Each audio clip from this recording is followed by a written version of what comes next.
Welcome to CompSci360, the ultimate virtual summit for MS and computer science in the UK. This two-day summit will give you a 360-degree view around everything related to MS and computer science in the UK, with subject knowledge experts and student mentors from top universities.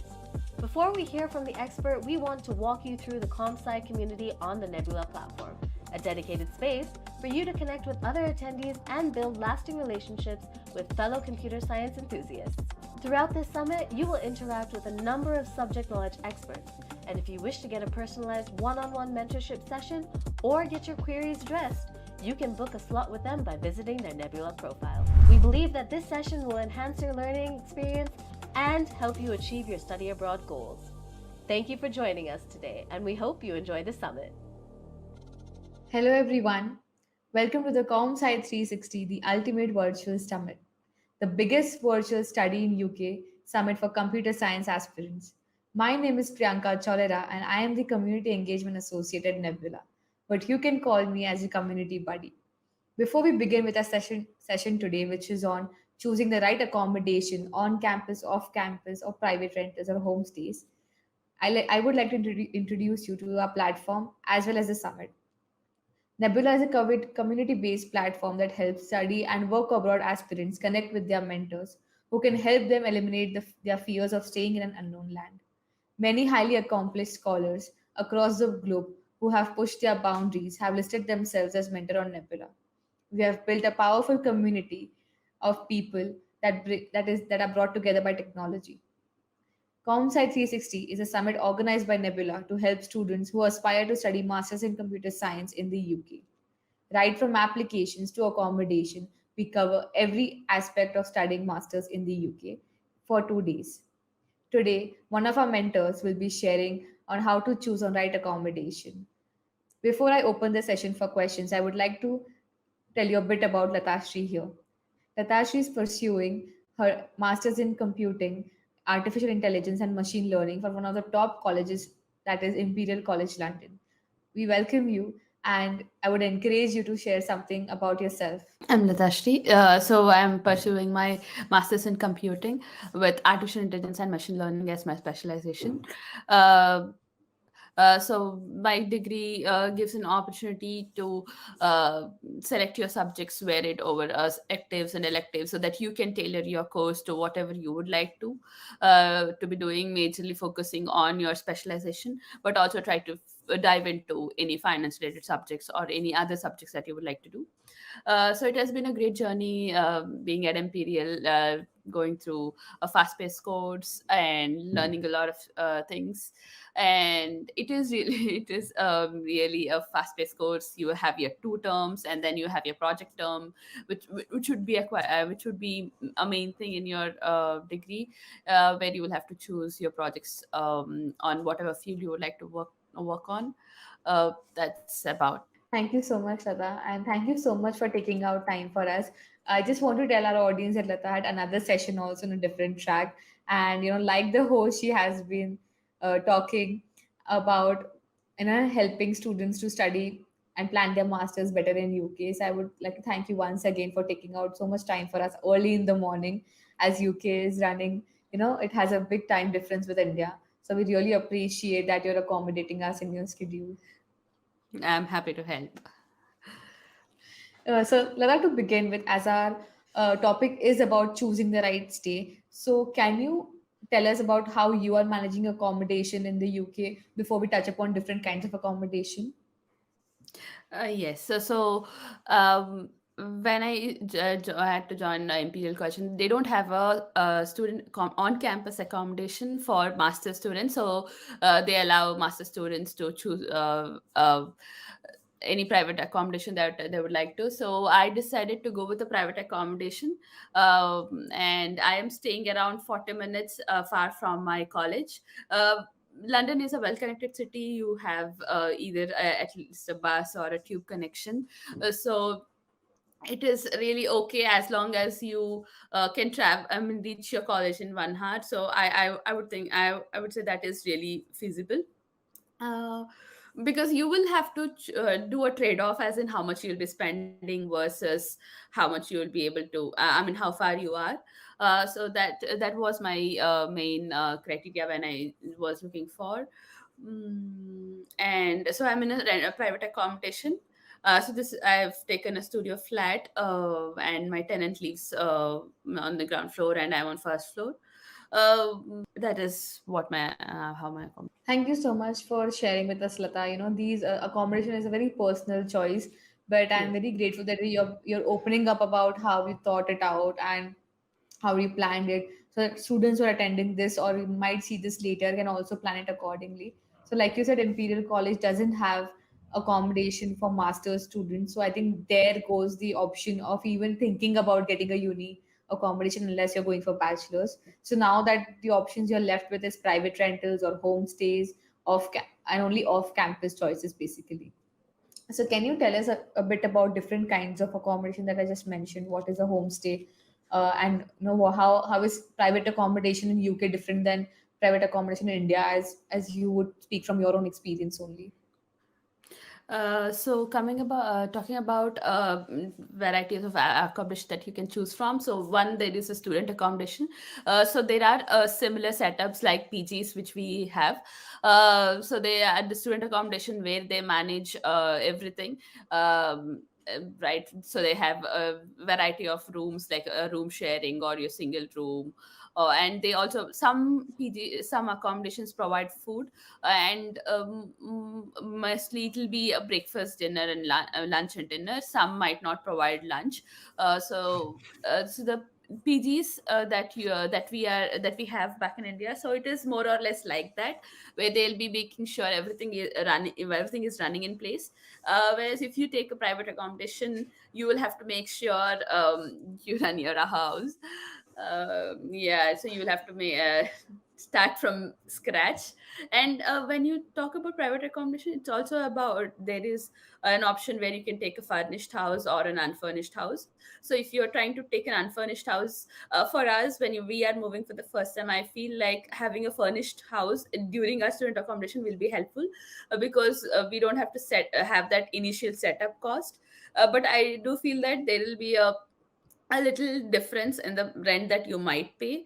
But since it's a new place and getting everything in, like, right from beginning, like getting a mattress or anything, you will have to start everything from scratch. So I would recommend starting with a furnished house, which will be really helpful. And you'll have to make sure of other things when you are choosing a private accommodation. uh, yeah, so these are the kinds of accommodation that you can choose from. Thank you so much for sharing that information. I think one thing is very universal, that when you move abroad and when you start living on your own, you realize you don't need all three meals in the day. Right, Yeah, right. You'll have to do and everything you for yourself. yeah, so it's just that, do I really need to eat this, or do I really have the energy to make this and eat this? Yeah, So thank you so much true. for sharing that. I mean, I didn't know that, even UK accommodation like PG setups do provide food also, because Mm. one of the mentors that I spoke to had only lived in uni accommodation, and there he said some unis provide, some unis don't.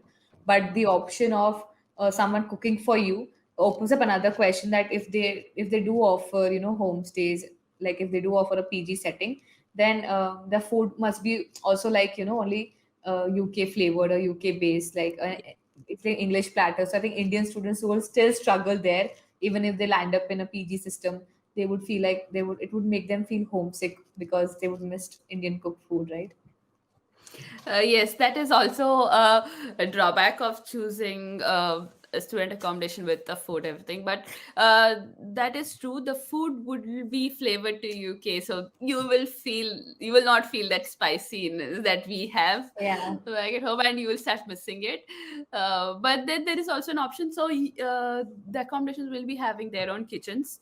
So usually when you don't have time, you can just choose their food, and when you have time, you can try to do something for yourself, something quickly.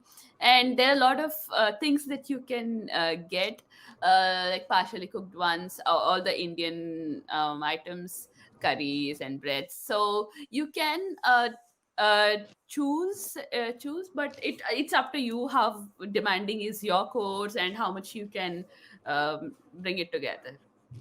But yeah, that's a major drawback. But if you have to look at private accommodation, you will have to do everything on your own, so that is also there. So it's just the trade-off that you are ready for. Right. Thank you so much for that answer. I think eventually people do, either start cooking or they will invent a new dish. But I know they will get onto something when they're tired of eating, spiceless food. Yeah.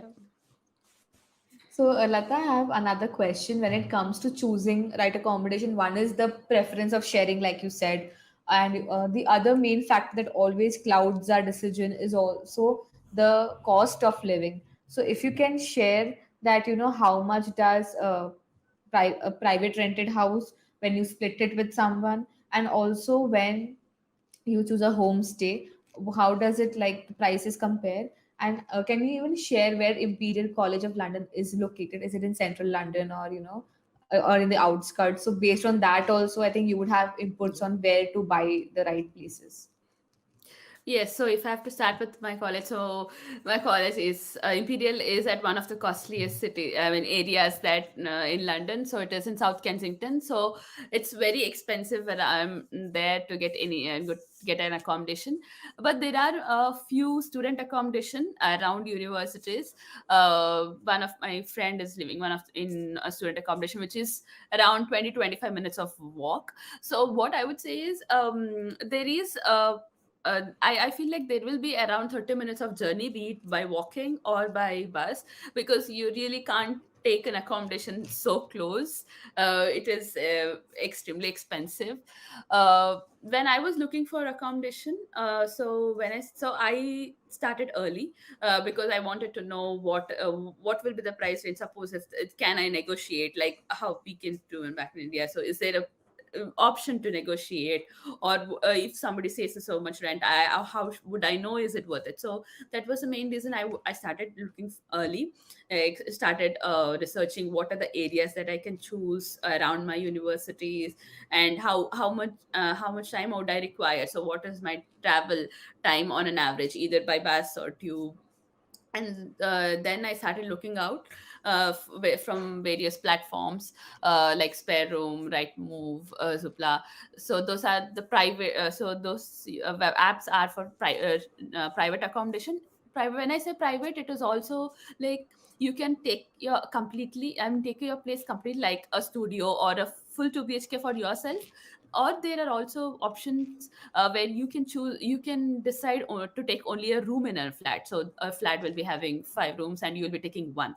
And with the sharing bathroom or without. And there are many things that you will be able to see on Spare Room. I think a Spare Room is a good platform. I really found my accommodation on that, where you can message and talk to the landlords and communicate over them, and they'll be able to call you. And if you communicate your WhatsApp number, you can have a video call to see your place before you actually take it.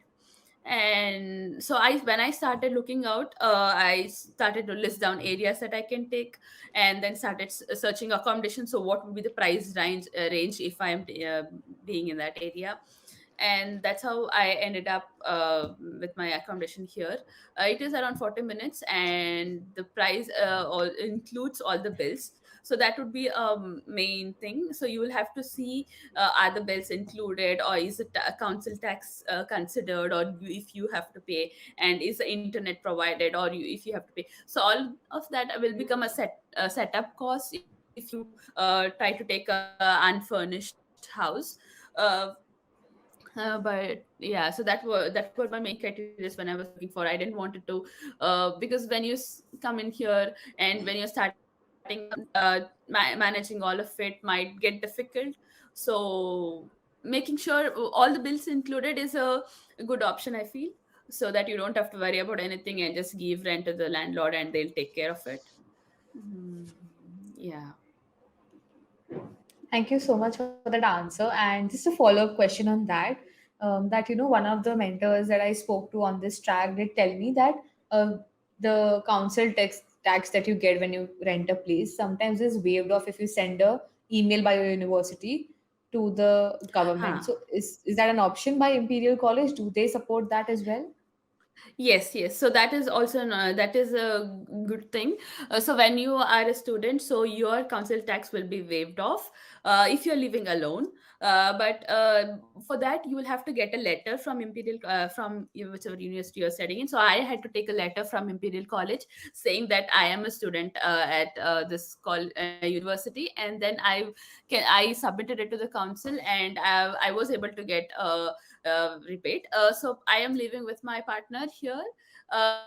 When your partner is working, it comes down to 25%. So you will get a rebate of 25% when you're staying with your partner. If you're staying alone, the council tax Right. will be waived off. Yeah. Right. Now that I didn't know. So I'm very glad Mhm. that, that topic was raised. So let's say, let me give you a scenario. If both of you are students, will it be waived off completely? Yes, if both are students, it will be waived off. But if one person Right. is earning, then there will be a cap of 25%. So that is drawback. I mean, drawback as in because the other person's earning it, it will be capped to 25. Yeah. Whereas if you live, but yeah, but there are some tricks that you can try where you can try to see if you can get it waived off from your landlord. But it will also affect other things, so you have to make sure uh, that you be stay in your legal terms and pay them. Right. I think knowing all of these things is so much important because you might be happy that, oh, yeah, I found a cheaper place and what it usually is. And then you find out, okay, there is tax to pay on it. Okay, there are other bills to pay on it. So the adulting kicks really hard that time. Yeah, yeah. Yeah, so I think one of the things that is something that I want to cover with all the mentors that students are very vulnerable to fraud and scams when they are moving abroad. So, what are some things that you can be aware of before moving to UK as a master's students, and also Lata from a girl's perspective? Like, obviously, it's safety is important for all genders, but when you're a woman alone, moving to a new country, there are 1,000 different things that comes to your head that might happen. So how do you safeguard yourself with that also, if you're comfortable to share? Yeah.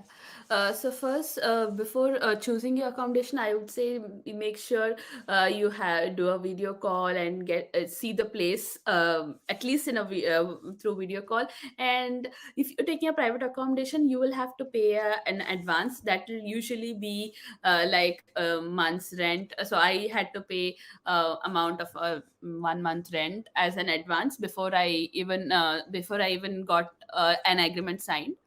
So you'll have to make sure because it is a lot of money that you will be putting in as an advance. So doing a video call, or if you have any of your friends that they are here, you can ask them just to check out if the how is the property and all. Because there was one scenario when I had gone to college to collect my BRP. So there was this a student who was saying that when in video call they showed me the right accommodation, but then when I came in somebody else was living in. So there are a lot of things that Oh can my happen. God. That was really pathetic. He was trying to manage by staying with his friend's accommodation and be in Airbnb or something. Um, so, to the best knowledge, you can make sure it is in place, like doing a video call, making sure the tenant. So maybe try to talk to your tenant. You can get to know more about it. Are they really? So there are times when you rent it from directly from the landlord, or you rent it from an agency. So when you're renting from an agency, you will not know who the landlord is, and there are very little options that you can try to talk to them and know that the property belongs to them or they are the right ones dealing. But when you're talking to landlord, it's a little easy because you can talk to them, you can try to understand or try to judge with it. So that is one way you can make sure, and make sure you also get your agreement in place. They usually do a digital signature and send you across. Having that would really help because I'm not sure about that student situation. He was taking help from the student service. One more option is, if you would like, so one of my friend had tried doing that. So what they do is, you will be allowed to travel 30 days before your course starts. Maybe you can come here, stay in an Airbnb, and then choose for accommodation. But that's all. That also has its own drawback. Like, during 1 week where you can settle in, you are still searching for accommodation, and you will have a lag that once your course starts, you will have to set up everything. But that's also a viable option if you feel that. Should I be renting it beforehand? And if you feel insecure, you can consider doing that, staying in an Airbnb and for few days and trying to find accommodation.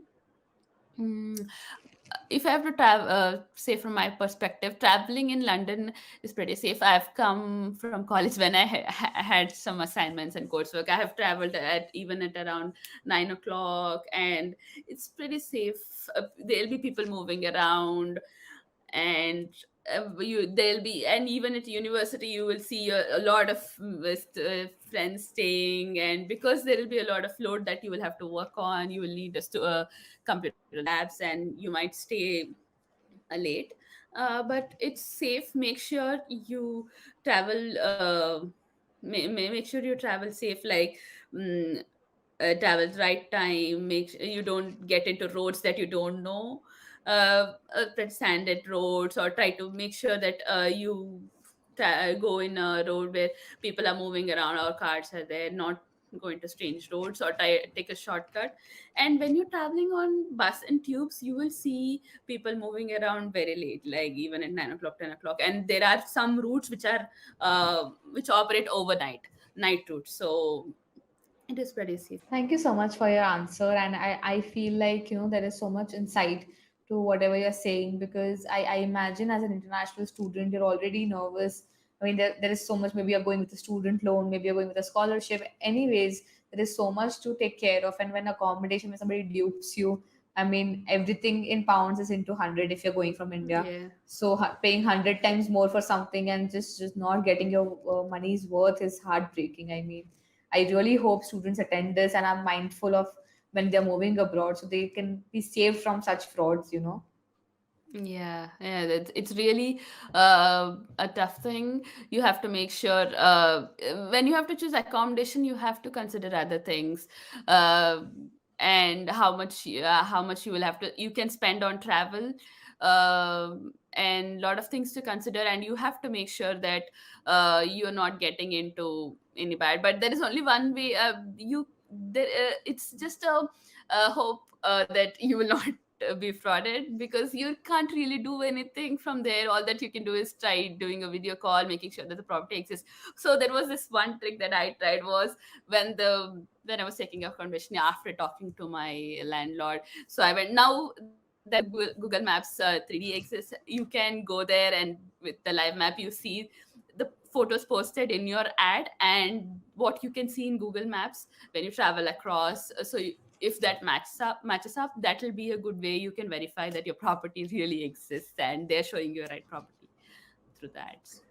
Yeah, I mean, there is only so much you can do, and then somebody who really wants to fraud you will make come up with new ways. I mean, they're not running out of time or efforts to do that. And Lata, that brings me to my another question that I really didn't know that even through agents you could book places. I Yeah. mean, that's a common phenomenon around the world. But if, let's say, how to get in touch with the landlord in the first place, my question is broken into three parts. Second, if not landlord, how do you get in touch with the agents? And the third is, can you just break down the cost of each accommodation? Like, if you're living in a homestay, what is the ballpark figure? If you're living in private Mm. rented, what is the ballpark figure? And if you're sharing a flat, what does the cost come to? Yeah, so first, talking about how you can reach out to, I mean, how what are the ways that you can search for properties. So there are many agencies that they take care of properties, and if you can try to reach through them. But if that is more or less, like if you're taking like a complete flat, you can reach out to them. For example, Dexter's, I tried reaching out to them, and they started giving me options. That is if you're getting a full property for yourself, like a full flat. But then websites like Spare Room, Right Move, Zoopla, you can take a full flat or share rooms, or studio flats, whatever you would like to choose from. So they are really helpful. When you're talking to them, it's usually landlord or agency. So what happens is, even on those websites, some agents who are managing might post. So that time you will not be able to talk to the landlord, you will just be able to talk to whoever is posting that ad and communicate only to them. But a lot of times, suppose if there is a 2 bhk and one person is vacating, so the other person who wants to find a roommate might also post their ad. So you can't really make sure that it is always the landlord, but you can talk to them, talk to whoever is advertising that place, and make sure of by doing video call or something. So that's about finding accommodation. And can you what are the Yeah, other that was a questions? long list of questions Yeah, that I yeah. think I kind of missed through. I just got into the flow because I was like, I don't know this also, that also. So I was making sure I don't miss any questions. So yeah, really don't mind repeating it for you. What I Mm, want to know thank is you. the breakdown of the cost. For example, if Ah, you're living yeah. by yourself, yeah, and Mm. also homestays and off campus, things. Yeah, so if I have to talk about breakdown, so I have seen my friends living at student accommodation around 270 to 280 pounds per week.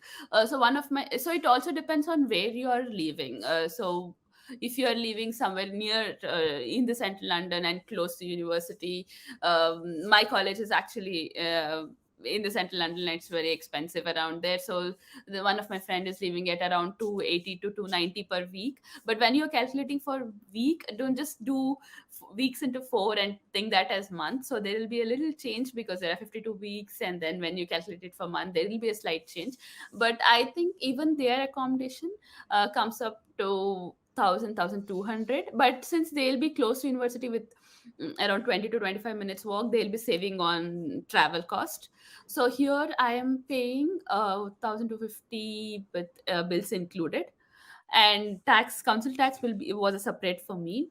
So but I got a rebate of 25%, but I still had to had to manage my council tax. But everything else is included. So I think you can get a private accommodation in that range. If you are also sharing your rooms with your friends, suppose what happens is, so they'll, once you get into a college and once you're getting admitted, so there'll be many WhatsApp groups that you will get into, and maybe try making friends and whoever suits you. Like in the, if you want to have a flat with your own mates, like being in the same degree, you can try to group up and try finding flats with them. And I think the cost would be same, but you will have to weigh your travel cost and how bills are included, and is the council tax included or not. So I think around 1,000 to 1,250 if you are choosing a West London, which is actually more convenient. So what I would suggest is, in the first two terms, it also depends on what your course is structured like. So my course is like, first two terms I have to be at college, so pretty much every day, 1 or 2 days. One day I have no class, so if you want to go to library, so you will have to travel even that day. So I say during the first two terms, it would be better to stay closer to university. You can rent an short-term let of around 6 months, where you will be close to university, and then during project you are not really expected to be there all the time, or every day. So maybe once a week, which is okay, even if you're able to travel 1 or 1.5 hour. Uh, yeah, so that you can try to manage it like that, staying close and then moving out. So yeah, I think that is around like 280 for a student accommodation per, that's per week. And then around 1,000 to 1,200 to 1,500 you can get a 1 bhk. So 1,200 to 1,200 will be like for a studio flat. So I have seen accommodations in that range Right. for private accommodation. And what is the average travel cost? I mean, did you include that while you were giving me a quote for the studio Uh, flats? No, I did not include the travel cost. So travel cost, it depends. So there are various zones in London, and when you travel from one Right, zone to one zone, it differs. So on bus, if you're commuting to bus, for an hour you will have to pay 1.65 pounds. So that's around 165. So right, to and fro, you will be paying 3.3 pounds per right, day. right, It depends on how many days you will travel, but tube right, costs are little high, but it also comes with an advantage that you will reach early, because there are times when I commute through bus because that is convenient for me. It's just 3 minutes walk to bus stop and then 3 minutes walk to my college there. So there are times when I've got stuck in traffic and I have reached class late. So there is a disadvantage when you're going through roads. The tubes are fast in that right. way, yeah, but a little expensive. Right. Thank you so much for that answer. And I just feel like I'm doing a Q&A on your personal life, but you're No very, problem. comfortable answering. So thank you so much for that. And to everyone, I mean, if you're listening to this for the first time, if this is the first talk you're attending on CompSci 360, so you must be wondering how does Lathashree manage her course. So for her, I can't answer, but we did have yesterday an entire track dedicated to part-time jobs and internships. So please do watch that so that you can also figure out like it right now when you're hearing you might feel UK is very expensive, but when we had mentors yesterday they did tell us that part-time jobs are very big lifesaver if you can, when it comes to taking managing your cost of living in UK. So please do watch those recordings. I mean, I definitely invite Latasha if she has the time to share of how she's managing her expenses. But if you really want to know in depth, please attend yesterday's tracks as through recordings. Yeah, so if I have to say so, getting your so it depends completely on your course, because taking up so my 1 year master is already a fast paced one. You will have to lot to Right, catch up on and work on it. But if you can fit in a part-time job, be it a IT job, like you take up an IT job or a regular other jobs, so you can try to manage. What I would suggest is make sure you talk to your course coordinators and see, they will be having a better statistics how students have performed with the part-time or without part-time. So that was one of the topic that was covered for us. So you can make sure of it. And for budgeting, I would say so if you start converting everything to rupees, it feels expensive, but you just have to think. I know I have been in the same position. When I came here, I started converting everything that even the small item that I was buying, I was trying to convert to Indian rupees, and then see, oh, feel that it's very yeah, expensive. But then you when you start earning, you will see that difference, because you when you start earning in pounds, then you will know the actual weightage. And there is a little price surge due to war and Brexit, and but it's kind of covered when you start working. But I would say don't try to compare everything to Indian rupees, and just start seeing. Suppose if you are just cooking something, you will know by what is the price of ingredients and then a price of a dish. So that's how you don't have to like convert everything, but be prepared for it. That's it, I would say. And maybe you can do your budgeting by so many days. I'll just travel for so many days, and not eat out, or say that I'll eat once a month or once a week, or so those kind of budgeting tricks will really help. Definitely. And I mean, all of these small tricks that they save you a bigger buck at the end of the day. And thank you so much for being vulnerable and honest. And while I was talking to you and busy listening to your wonderful insights, the chat section is just spamming with questions. So I will just Mm. quickly glance through all the questions because I'm sure we have covered most of it. So I don't want to waste your breath on answering what you already have. What should I look for? Uh, okay, I think this is a very interesting question by Roshan. Mm. What should I look for while viewing accommodation options? That I think you have answered, but what question should I ask landlord or his family? So from the landlord, you have to make sure that what is when so what happens is you will have to pay your rent a week before, so like in regular PJs. So you'll be paying your March rent in February, that is the end of February, so you will have to pay early. And make sure you get your agreements in place, and get everything clarified. So if it is a furnished, what are the things that they are providing. And one thing that I would recommend is, once you enter accommodation, that is when you first come, try to make a video of it, and make sure and ask, and just so that they don't blame you for damaging something which has already been damaged. So that would just one thing, once you come to an accommodation before you entering. But when you're talking to them, I would say, asking what is provided, what is not, what is covered and what is not. Suppose is internet bill covered, or so getting those things on some written note, I would say. Ask through an email, On a not just on phone contract. conversation. Yeah. So you have a written conversation where you can just show, this is what you said and this is what I'm not getting. Having a written document helps. And then the contract, you need to make sure that you have your contract Right. before you come in here. Right. I mean, I think just like a advice, like no matter how reliable the person seems and anything, like it might be your own family member also, but when it comes to money, when it comes to accommodation and real estate, guys, please don't just go without a contract or an agreement. And not just any contract or agreement, make sure that it is locally valid to be enforced in whatever area that you're living in. If you just get something on a piece of paper written and sent across, and if it's not enforceable also, and read up about UK tenant laws, and how, what are Mhm. your rights. Because one of the questions that our audience has asked, what are my rights as a tenant? So Latashi can share definitely her insights, but that is something even you have to research for, because at the end it's about your life there. Right. So Natasha, can you share something basic rights as a tenant that you can ask from landlords across UK? So when you have so there is a norm that you have to have your proper heating. So somehow they have to make sure the heating is provided.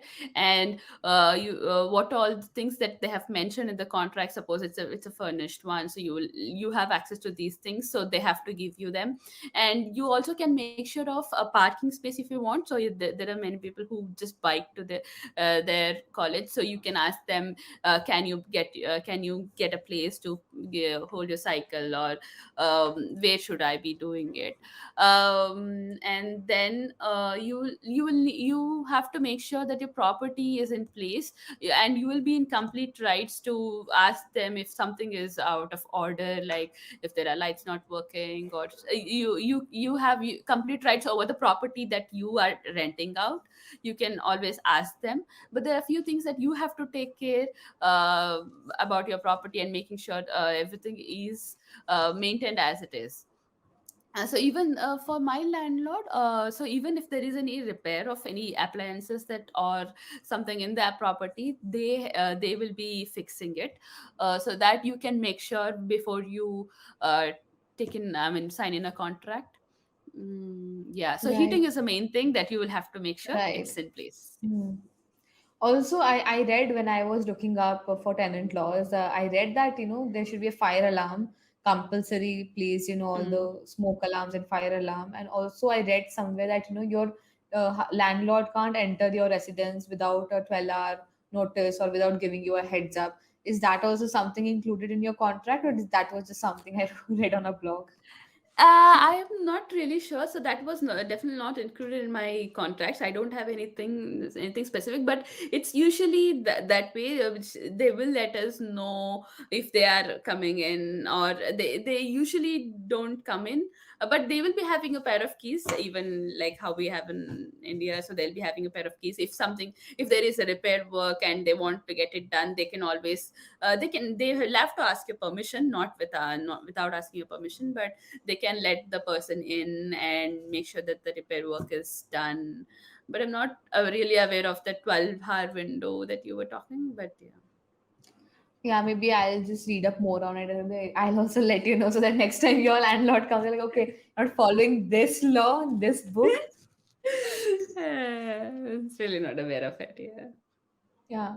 So I just read it. I was just because the next talk we have is on tenant law. So I wanted to Hmm. ask the mentor who is coming on board to some, I don't, I didn't want to look like, okay, you only educate me about the subject. So yeah. Lathashree, I think I am done with all the questions, and a lot of questions are there in the chat box, but you have already addressed it. So just for the audience who would have joined last minute, I just want to summarize everything that Lathashree has said so far, and maybe if I missed anything, she can add on to it. So our session was on accommodation, finding on campus and off campus. As she's studying in Imperial College, on campus is not an option for master's student. And unless you are from a super rich family, you can't afford from nearby Imperial College. So you have to look for West London, as Imperial College falls in right central London, right? If I am right so far. Yeah, yeah. Yeah, and homestays are like PGs that we have, like shared accommodation with other students. So food or might not be available, depending on what you're choosing. Hmm. And I had another question while I'm summarizing this. So when you choose a private rental, is AC, or no, I won't say AC. That means heating, like you said, is included, but stoves and microwaves and fridges, everything given by the landlord to you, or do you have to purchase fridge or something like this separately? So it depends on the accommodation that you're taking in. Like if it's a furnished one, you will be having all the appliances in place, even a cutlery like plates, spoons. If you will be having most of them, but if you're taking unfurnished one, you will have to start from scratch. Like you will That would be start quite getting. expensive then. Yes, yes. But I feel like that's it's a setup cost, but as a student, when you're starting up, I would recommend getting a furnished house because even as you go, you will know where to buy stuff that is reliable as well as cheap. So you will start Right, no, instead of right, getting just an expensive one that's just close by, so you will know where to buy from. So that will be helpful later.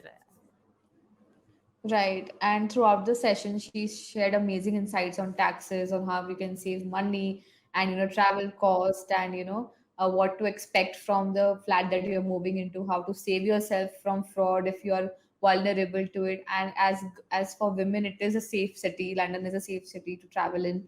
So all these insights were shared. If you have just joined last minute, I really request you to revisit the recording whenever it is uploaded, or you can connect with Lathashree on Nebula. I have shared her profile in the chat, but I'll share once more. And thank you so much, Lata, for uh, for an amazing, amazing session. I mean, to be honest, it happened to me yesterday also when I was asking questions on part-time jobs, and it happened to me today also. I was like, what will I speak about accommodation? But it feels like I've really stretched on the time I had, and it's all because of you. So thank you so much. It was an amazingly insightful session. Like I feel more confident that if I have to advise someone to go to UK, I can direct them to you, or even just share what you have shared with me. That would be enough for someone to even get started with their accommodation journey. Yeah, I'm happy if it can help somebody because I remember being in the same position a year back from now and choosing like trying to find out which is the right accommodation. Is it really worth it? So the my ultimate suggestion is start early so you know what is the average rent that you will be spending. Like suppose if you are living in this area, what would be and your travel cost, and suppose you take a rent and accommodation somewhere else, you will know what will be your travel cost plus your everything, accommodation and all. So I would say start early. But one more thing that I have experienced with this, the last minute advice is when I started early, so I started getting very low responses because I started like 3 months before, prior to when I was expected to move. So people don't hold up for 3 months, 3 or 4 months for you, but then it's okay. You will be able to see what is the regular price or average price, and what are the services that each property owner or agency might offer, so you can talk about it in your most potential option. So starting early will really help. And then yeah, make sure you are legally binded, like getting contract and doing a video call. Right, That will really help. right. Thank you so much for that answer. I mean, that last tip was really helpful because, usually people are like start early. I mean, there are no cons to it. But I think one of the cons that you mentioned is like definitely if you book 3 months prior, the from the owner's perspective also to give you a buffer of 3 months to just for to rent a property, even Yes. that doesn't make sense that much. So I feel start looking for new properties, and I think talking to people who live there is the best solution when it Mm. comes to such things. They are the best people to guide you who are actually living there because they can even network with fellow landlords. They can ask in their own building if there is a vacancy. So I would really recommend you to connect with people. Like you can connect with Lata or Nebula, but other people, if you know a friend who is living there, you can definitely ask them if what can be done in such situations. So I have already crossed the time I had with Lata, but she's such a wonderful guest I've had on board. Thank you so much for sharing your insights. I hope you have another cup of coffee after this to energize you, Yeah, and all thank the you. best for your masters. Thank you so much. All the best to everyone who is on this session today, and I hope you find your right accommodation. All the best to everyone. Right, and we have already 3 votes on, when we asked people, did this talk help you? And I'm sure we'll get more votes as this session progresses. So thank you so much, Lata. And thank you all the people who joined. Thank you, Shreya. Thank you, Mithila. Thank you, Roshan and Amber, for joining and asking insightful questions. I will see you in the next session after this, which is after the lunch break at 2 p.m. So please join us for that. And I will see you all very soon. Thank you. Thank you. Thank you, everyone. All the best.